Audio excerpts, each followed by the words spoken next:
కొర్రా పూజిత 14 ఏళ్ల అమ్మాయి పెదబయలు గిరిజన సంక్షేమ ఆశ్రమ బాలిక పాఠశాలలో 2లో 9th క్లాస్ చదువుతోంది. ఈ నెల 8న సంక్రాంతి సెలవులు ఇవ్వడంతో ఇంటికొచ్చింది.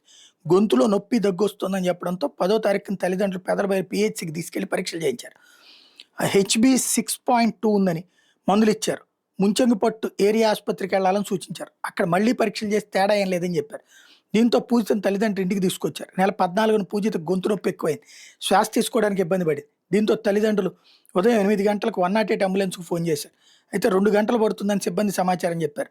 దీంతో ఎంపీటీసీ ద్వారా తల్లిదండ్రులు 108కి ఫోన్ చేయించారు. గంటలో వస్తామని సిబ్బంది బదులిచ్చారు. నిరీక్షించారు. ఎంతకు 108 రాలేదు.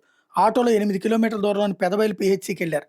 అక్కడ వైద్య సిబ్బంది పరీక్షలు చేసి వెంటనే పాడేరు జిల్లా ఆసుపత్రికి తీసుకెళ్లాలని రిఫర్ చేశారు. అక్కడ కూడా 108 అందుబాటులో లేకపోవడంతో కుటుంబ సభ్యుల ఒత్తిడి మేరకు ఆసుపత్రి సిబ్బంది పీహెచ్‌సి అంబులెన్స్‌లో పూజితను తరలించారు. పాడేరు జిల్లా ఆసుపత్రిలో వైద్యం అందిస్తుండగా పరిస్థితి వికటించి పూజిత మరణించింది. 108 అంబులెన్స్ సకాలంలో వచ్చుంటే పూజిత ప్రాణాలు దక్కేవని తల్లిదండ్రులు కన్నీరు మున్నీరయ్యారు.